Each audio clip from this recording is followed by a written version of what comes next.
Moin! Moin! Wir sind die Radelbande. Wir sind jetzt inzwischen den 5. Winter ohne Auto unterwegs. Das heißt, wir sind auch bei Eiseskälte und allen möglichen Umständen mit dem Fahrrad unterwegs. Okay, es ist nicht Finnland, da wo wir leben, aber bei uns wird es doch schon recht kalt. Ja, oder es zieht halt so wie Hechtsuppe, so wie heute. Und es gibt 3 Punkte, die wir irgendwie so miteinander vereinen wollen. Ja, Tilman und ich haben uns ein paar Gedanken gemacht und wir sind auf drei wichtige Punkte gekommen.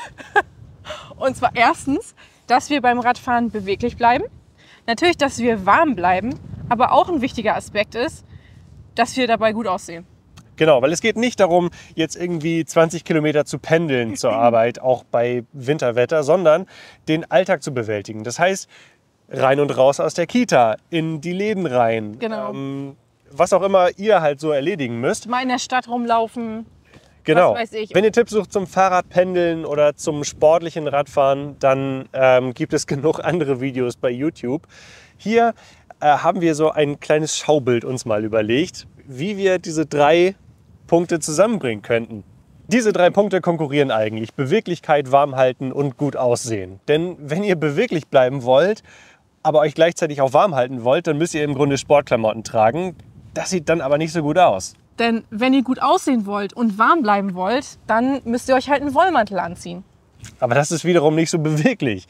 Und wenn ihr beweglich bleiben wollt und gut aussehen wollt, dann werdet ihr halt Nackt. Also wie bringen wir diese 3 Punkte zusammen? Wir haben bereits vor ein paar Monaten schon ein Video für euch gemacht. Und zwar ging es darum, wie man trocken durch den Herbst kommt. Einiges wird euch daher auch schon bekannt vorkommen aus dem Video.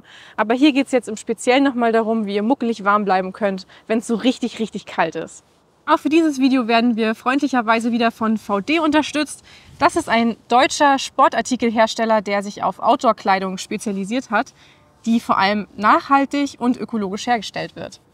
Und falls ihr euch für die Sachen interessiert, dann schaut mal bitte in der Infobox vorbei, da haben wir alles für euch verlinkt. Genau. Und jetzt starten wir mal mit dem Kopf wieder, oder?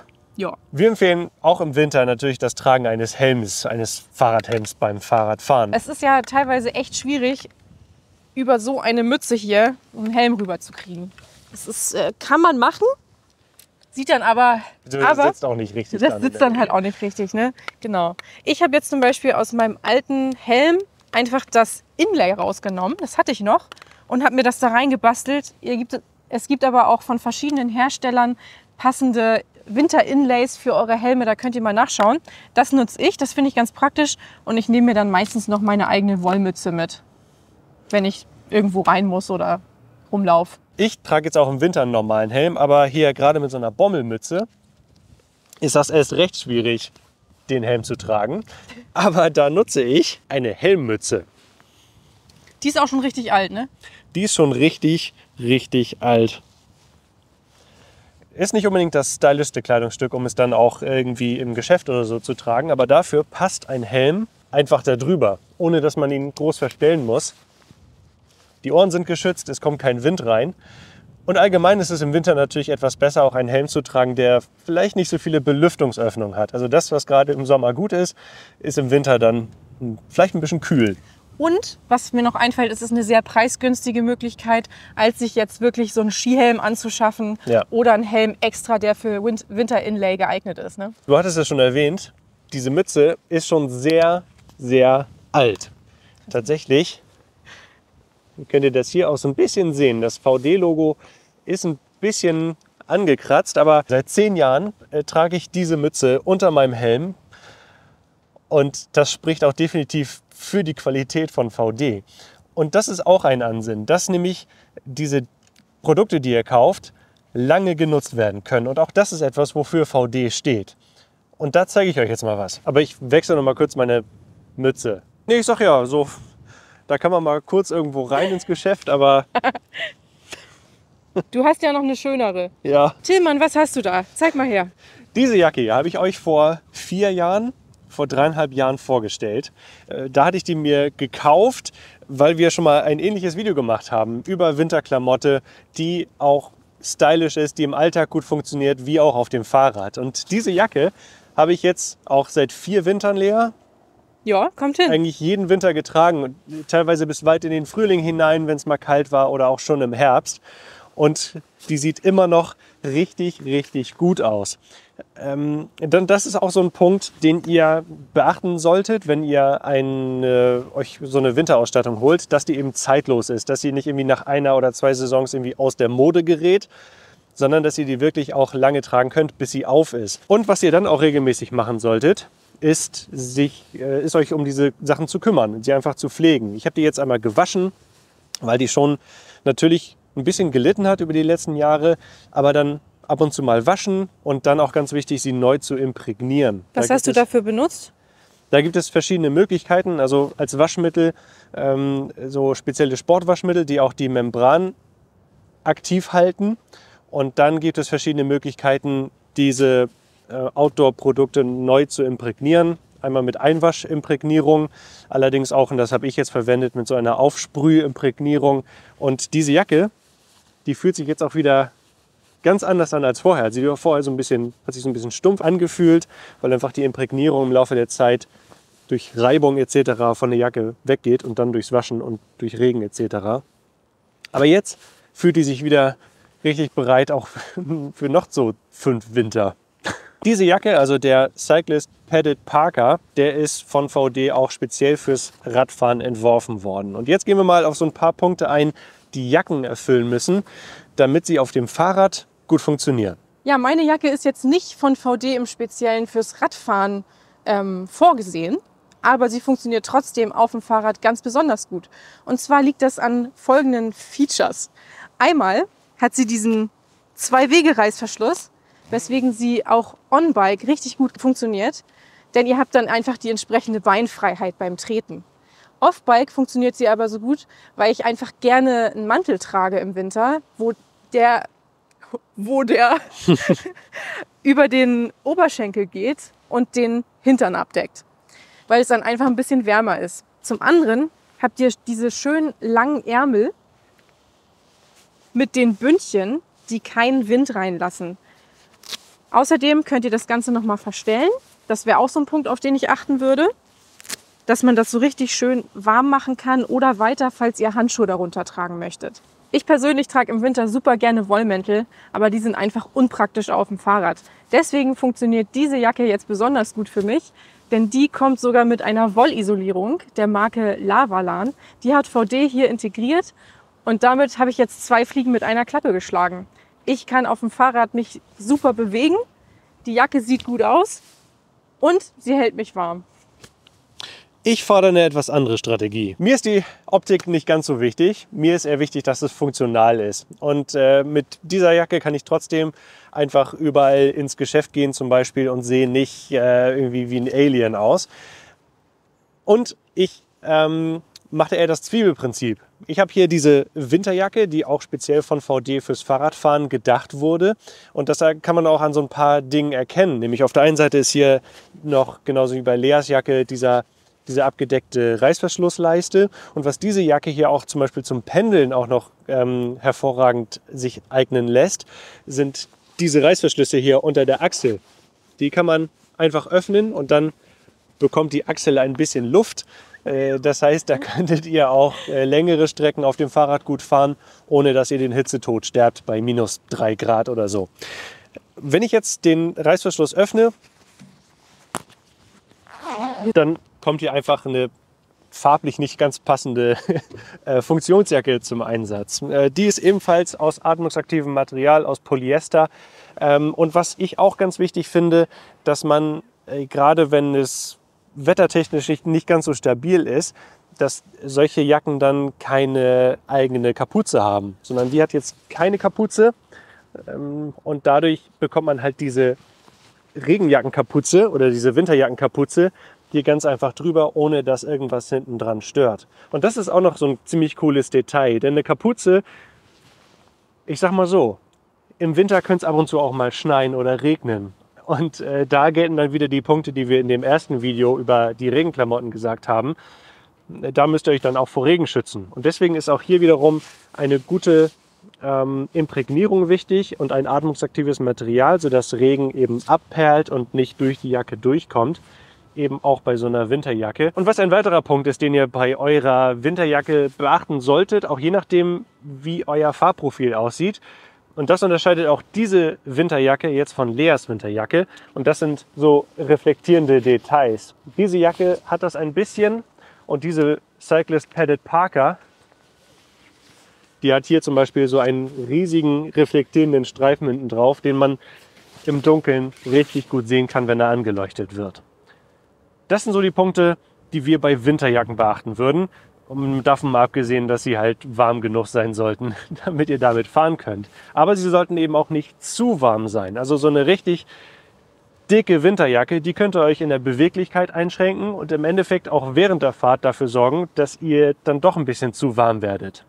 Deswegen muss es irgendwie sowohl auf dem Bike als auch außerhalb des Fahrrads gut funktionieren. Ein nächster Punkt, der uns auch ganz akut gerade betrifft, ist das Thema kalte Hände. Und gerade wenn ihr mit so einem Fahrrad unterwegs seid, dann kommt der Wind die ganze Zeit gegen eure Hände gegen. Und ich weiß nicht, hast du schon die optimalen Handschuhe fürs Fahrrad gefunden? Nee, nicht wirklich. Denn ich habe, ich kann euch das mal zeigen, ich habe mir ein paar Wollhandschuhe selbst gestrickt.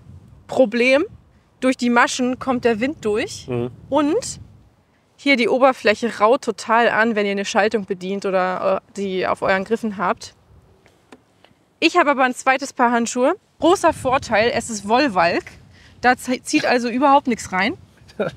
Was wisst ihr? Ein großer Wasservogel. Ein Flughund. Und wie ihr vielleicht sehen könnt, hier sind auch solche Elemente, die zum Beispiel für besseren Grip auf dem Lenker sorgen. Das ist also schon mal eine richtig gute Sache. Allerdings kommen diese Handschuhe mit meiner Jacke sich in die Quere. Das heißt, die sind auch nicht so ganz optimal, einfach weil hier schon so lange Bündchen dran sind. Bei Handschuhen gibt es auch wieder so einen gewissen Konflikt zwischen wasserdicht, winddicht, warm, schön, beweglich etc. Deswegen habe ich, glaube ich, 5 verschiedene Handschuhpaare, je nach Wetter und je nachdem, was für eine Runde ich fahre. Aber welche Handschuhe ich jetzt besonders gut fand, sind diese hier. Und zwar sind das so Hummer-Handschuhe, weil eigentlich sind Fäustlinge ja optimal. Die Finger haben eine Beweglichkeit, die können sich gegenseitig aufwärmen und es entsteht so ein warmer Raum in den Handschuhen. Oder Hufe, ne? Hufe oder Hummer, ja. Ich finde Hummer irgendwie besser. Ich finde Hufe. Das sieht aus wie so Elch-Hufe. Sagt man Hufe bei Elchen? Ja. Meine Vorderhufen sehen jetzt so aus und auch diese Handschuhe haben so einen abgetrennten und verstärkten Teil, damit man eben eine Schaltung bedienen kann. Die Finger bleiben warm, sie haben genug Platz und man kann trotzdem auch mit 2 Fingern zum Beispiel bremsen. Also es ist quasi ein Hybrid aus dem Fingerhandschuh und aus dem Fäustling. Ja, was deswegen auch schwierig war, die passenden Handschuhe zu finden, ist meine Handgröße. Ich habe verhältnismäßig große, aber schmale Hände. Und bei mir ist das immer so, wenn die Handschuhfinger zu kurz sind, dann tut es nach kurzer Zeit ziemlich doll weh. Wenn die zu weit sind, dann habt ihr nicht den richtigen Griff auf dem Lenker. Wenn die zu eng sind, dann bekommt ihr irgendwann Schmerzen. Und wenn die vor allem so, wenn ihr steht, passgenau sind, dann heißt das, dass wenn ihr um den Lenker greift, die vielleicht zu kurz für euch sind. Genau. Deswegen habe ich zum Beispiel, also ich meine, ich habe kurze Fingerchen, deswegen sind mir die tendenziell meistens zu lang, die Fingerhandschuhe. Aber in dem Fall ist es nicht schlecht, weil ich dann eben noch einen Puffer nach vorne habe. Und so findet auch ihr eure optimalen Handschuhe. Machen wir mal mit den Beinen weiter. Wir haben vorgesorgt, wir haben hier drunter lange Wollunterhosen. Genau. Aus Merino-Wolle. Genau, die sind super angenehm. Das habe ich tatsächlich auch vor diesem Winter nie verwendet. Ich schon. Ich hatte mir immer solche Fleece-Strumpfhosen untergezogen. Es gibt ja solche Thermostrumpfhosen, aber die fand ich dann wirklich häufig unangenehm. Vor allem, wenn ich darüber noch ein paar Socken hatte, wurde das alles ziemlich eng. Aber jetzt so mit der Lösung, mit dieser langen Wollunterhose, das ist total toll. Vor allem ist es auch klimaregulierender als so eine Polyesterstrumpfhose. Merino-Wolle hat noch den anderen Vorteil, dass sie besonders dünn ist und eben unter den Hosen auch nicht aufträgt. Sieht man es vielleicht? Ich glaube nicht. Nee, man sieht's nicht, aber ich habe auch eine besonders weite Hose Ich heute. habe eine besonders schmale Hose. Das ist auch ein Tipp übrigens. Wenn es wirklich richtig kalt ist, zieht ihr euch am allerbesten, das ist jetzt hier mein Pro-Tipp an euch, Okay. zieht ihr euch am allerbesten eine lange Merino-Woll-Unterhose über eure andere Unterhose. Dann zieht ihr euch eine Hose eurer Wahl über, die aber so ein paar Zentimeter Bewegungsspielraum hat, noch darüber. Damit sich die Wärme, die euer Körper abgibt, noch so ein bisschen in der Hose sammeln kann. sammeln kann. Genau, dann habt ihr noch so einen kleinen Puffer. Das ist eigentlich das Beste. Und was ist jetzt mit den Füßen? Werden die nicht kalt? Nö, die werden nicht kalt, weil da mache ich genau das Gleiche. An den Füßen trage ich... Warme Unterhose rumwickeln? Nein, aber so ähnlich. Eine Unterhose für die Füße, nämlich Wollsocken aus Merino-Wolle. Oder selbstgestrickte Socken, das ist natürlich immer das Beste. Vielleicht könnt ihr selber stricken oder ihr kriegt Socken geschenkt oder ihr habt eine Oma, die stricken kann. Das ist immer richtig gut. Trage ich immer im Winter, weil Baumwolle wird eure Füße mit Sicherheit auskühlen. Vor allem im Fall von Tilman und mir, wenn ihr Barfußschuhe tragt und dann nicht permanent in Bewegung seid, dann werden die Füße relativ schnell kalt. Also wir haben immer in unseren Schuhen auch eine Wolleinlegesohle drin und dann eben schön dicke Wollsocken darüber. Perfekt. Ja, kann ich bestätigen. Also wir sind Wollfans, habt ihr vielleicht schon gemerkt. Ihr braucht auch keine extra Schuhe, um im Winter Fahrrad zu fahren, sondern mit entsprechenden Wollsocken könnt ihr einfach eure normalen Schuhe weiter nutzen. Sie werden halt auf dem Fahrrad nicht ganz so warm, wie wenn ihr zu Fuß unterwegs seid, weil die Füße sich beim Fahrradfahren einfach nicht so sehr bewegen. Was auch im Alltag etwas unpraktisch sein könnte, sind diese Schuhüberzieher, die wir euch auch schon im Regenvideo gezeigt haben. Die funktionieren natürlich super auch gegen Kälte, weil da eben dann nicht so viel Wind rankommt. Aber wenn ihr die ganze Zeit aufs Fahrrad steigt und wieder absteigt, die eignen sich halt nicht so gut, um damit durch die Gegend zu laufen. Deswegen eure Botten, warme Socken rein und fertig. Und ihr könnt natürlich allerdings auch eure Regenklamotten super dafür verwenden, um eure Beine, um euren Oberkörper vor Wind zu schützen. Das heißt, wenn ihr eine normale Winterjacke einfach habt, die vielleicht nicht so funktional ist, könnt ihr da aber den Poncho zum Beispiel drüber ziehen, den Lea im ersten Video gezeigt hat. Der schützt dann auch noch mal ein bisschen vor Wind. Das kann man sowieso generell gut machen, sich einfach irgendwo am Rad eine Regenhose deponieren oder ein Regenponcho. Dann habt ihr immer noch mal eine zusätzliche Schicht dabei, die euch eventuell noch mal warm halten kann zusätzlich.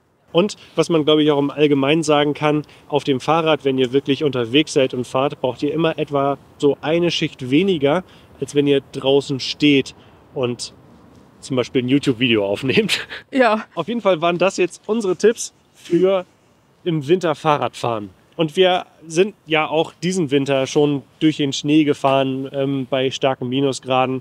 Und unsere Tipps haben uns zumindest richtig gut geholfen. Jetzt sagt doch mal in den Kommentaren, wenn ihr noch weitere Tipps habt. Was nutzt ihr für Winterklamotte? Habt ihr noch spezielle Tipps und Tricks, die vielleicht auch uns und anderen helfen könnten? Dann schreibt es mal in die Kommentare. Lasst einen Daumen nach oben da, wenn euch das Video gefallen hat. Und wenn ihr dabei sein wollt, wenn die Radelbande das nächste Mal auf Tour ist, Dann abonniert den Kanal. ganz genau. Tschüss! Bis dann!